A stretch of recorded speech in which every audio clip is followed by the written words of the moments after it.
Hello. So I'm starting right, okay? So heart failure is a common clinical syndrome with an enormous impact on the prognosis and lifestyle of patients. Furthermore, it is a chronic condition without a cure.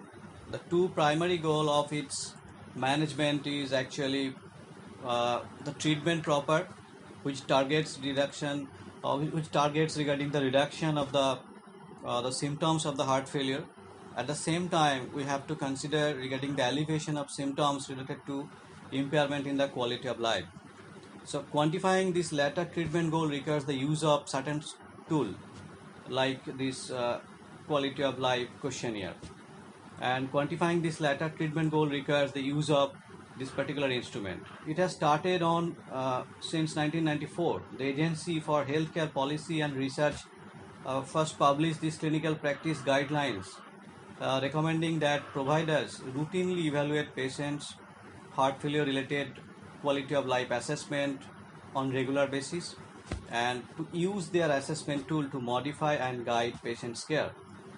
These guidelines also call for further research for further development. We do have certain kind of questionnaire format, be it Kansas City cardiomyopathy questionnaire or be it World Health Organization quality of life. So today I'll be discussing about this treatment of heart failure and how it is related to quality of life. So as we all know that the heart failure itself can cause impairment of quality of life in each and individual patient suffering. At the same time, we have to consider whether the treatment can improve their quality of life over a period of time. Now, I'm not going to into the details of paradigm heart failure study, which has clearly shown a significant benefit in terms of mortality and heart failure hospitalization when using ARNI, angiotensin receptor and neprilysin inhibitors by MADA compared to use of ACE inhibitors in enalapril. So health related quality of life actually from there are two perspectives. One is from the perspective of the clinicians, that the perceptions are predictive of future risk for mortality and further morbidities. And there are another perspective from patient's point of view that in addition to prolonged life improves heart failure related quality of life, which is very much important. So current therapy which actually impact, next slide please, current therapy which actually impacts on this heart failure related quality of life, it has been seen that despite the mortality benefits seen in many of the guideline directed medical therapies, improving this quality of life remain an elusive target in heart failure. The limitations of heart failure therapy has been like this. Therefore, to improve the heart failure related quality of life is an important standalone target of therapy in patients with heart failure. So we already know about the treatment with Vimada, a paradigm shift in the management of heart failure. And it has been seen that Vimada not only blocks the renin-angiotensin system but also enhances the activity of vasoactive substances such as natriuretic peptides and bradykinin, which might help in achieving these targets that we are today discussing. So paradigm heart failure, what we are talking about today, is a landmark clinical trial and prospective comparison of ARNI with ACE inhibitors to determine impact on global mortality and morbidities in heart failure by comparison with the enalapril. And it has shown that the largest mortality morbidity trial in patients with heart failure reduction with reduced ejection fraction, and this trial is most geographically diverse trial in patients with heart failure and most racially diverse trial, and trial was stopped early due to substantial benefit. Therefore, Vimada has established its benefits in reduction in the mortality as well as reduction in repeated heart failure hospitalization. Therefore, we will now consider about the impact of Vimada in heart failure related quality of life. So heart failure related quality of life was a key perspective secondary analysis in the paradigm heart failure. And I'll be discussing about the real world evidence and the impacts of these drugs in quality of life.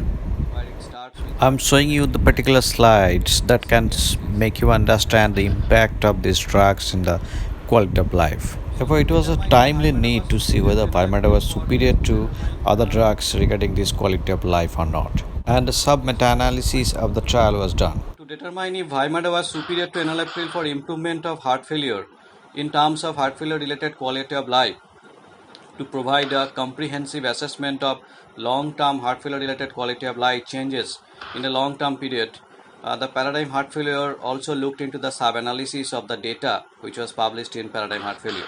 And it has been seen of the 8399 patients enrolled in Paradigm Heart Failure, almost 91%, 7623 the exact data, completed the KCCQ that I initially told, the Kansas City Cardiomyopathy Questionnaire scores at randomization. And what we found in evaluating that, the KCCQ was used as the heart failure related quality of life instrument in Paradigm Heart Failure trial. Physical limitations, symptom stability, symptom frequency, symptom burden, total symptom score, self-efficacy and social limitations all were considered. And KCCQ-CS questionnaire form, physical limitations all were evaluated properly. Next slide please. So we saw that Vimada provides a sustainable improvement of patients' quality of life. Changes in overall, next slide please, changes in overall summary as well as clinical summary were far better in the Vimada's arm compared to the enalapril arm. You can see the both line, there is a significant difference, the blue line and the yellow line, and it does signify there is a significant benefit in the quality of life in the Vimada arm when they were treated for it, even for a long period of time. This study was followed for 8 months. So to consider the quality of life, Vimada is significantly superior to enalapril in all KCCQ domains, with the physical limitations, symptom stability, symptom frequency, symptoms burden, total symptom score, quality of life, self-efficacy, and of course the social limitations portion. So factors independently associated with changes in this score were actually a lot. To start with, to start from BMI, higher NT-proBNP level, NYHE functional class 3 or 4, female sex, history of myocardial infarction, atrial fibrillation, and diabetes mellitus. These all were independently associated with deterioration in both KCCQ questionnaire form. So randomization to Vimada remained an independent predictor of improvements. That's what we actually saw in this treatment group after publication of Paradigm Heart Failure sub-analysis data.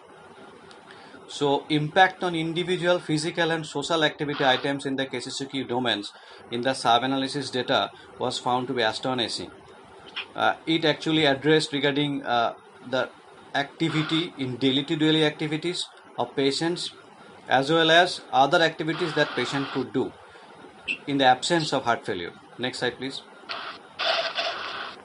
So low baseline KCCQ squares were suggest the greater limitations, and higher scores are obviously beneficial for patients. Next slide please. So early improvement in each of the parameter in the physical as well as social activity were seen with the Vimada treatment group. And Vimada improves all domains as early as 8 months, with maximum improvement seen in household chores and of course the important sexual relationship. And if you go by the data, then you will see that the odds ratio is almost 2.32 into the right side column, the yellow column, which is not visible properly, I must admit. Yes, okay. Still, almost all data were more than one odds ratio. That signifies that almost all the parameters that are used for assessment of quality of life improvement in heart failure treatment were improved in the KCCQ score after starting of the Vimada, and it was maintained From till 8 months in the sub-analysis data.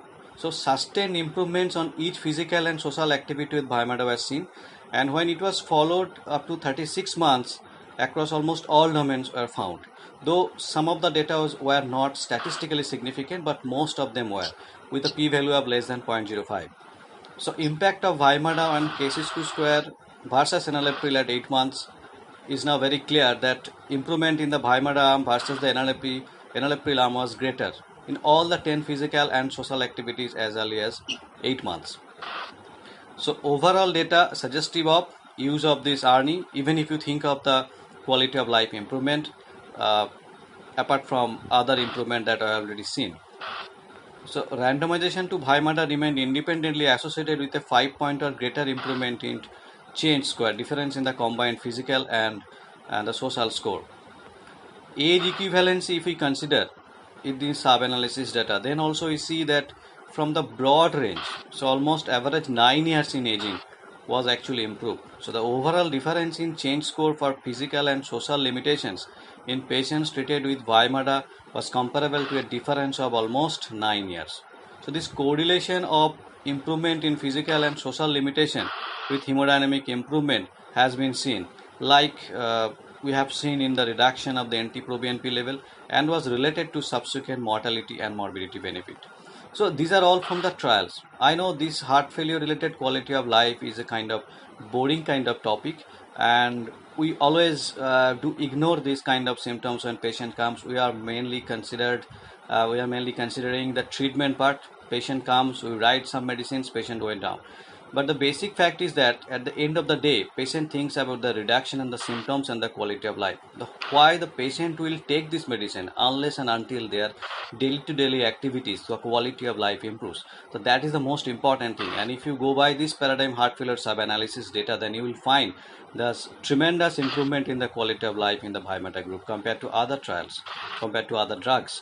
If we think about the now real world evidence, not only from the data, there's a real world evidence, the Parasil study, that provides better and further evidence to support Vimada benefits on the quality of life. Can we have the slide on Parasil study? I mean, you can go next 10 or 15 slides, I think. And in the Parasil study, we have seen that 45% of the patients treated with Vimada reported feeling better even after 4 weeks of treatment, and percentage further increased to almost more than 50% after 12 weeks of treatment. So after 12 weeks of, yes, this is the study that I was talking about. So almost 45% of the patients treated with Vimada reported feeling better after 4 weeks after assessment of the self evaluation scale, and this percentage went further high up to more than 50%, 56% after 12 weeks. So there was also a statistically significant improvement in patients' quality of life as measured by the Minnesota scale also. So no changes were detected based on the EQ, ED 50 scores. Well, the KCCQ score or Minnesota scores or WHO scores, they all are almost same. They incorporate some of the data from several parameters. In KCCQ, there are 23 parameters. So they incorporate all the scales. They scale it from 0 to 100, and ultimately the final score is analyzed. And the lower the score, it is worse. The higher the score, it is better. So in the real world data also, we have seen that there's further evidence to support the Vimada benefits in the quality of life. And Vimada is therefore not only in the trial, not only in the trial data, in the real world evidence also we have seen that Vimada can improve a significant quality of life, which is very much important to decide the further treatment with AR-ARNI based therapy regarding the heart failure with reduced rejection fraction. So to conclude, that Vimada is one of the few heart failure therapies that definitively and significantly improves morbidity and mortality as well as physical and social activities. Therefore, this is very important that please do continue with Vimada unless and until contraindication is there, because this not only improves in terms of LV function, this also improves in terms of patient's quality of life, which is the most priority I think nowadays, because otherwise patient will never take the medicines on regular basis if their quality of life is not improved. And with that I conclude this session. Thank you very much for listening. Thank you, Dr. Mukherjee, for such a nice and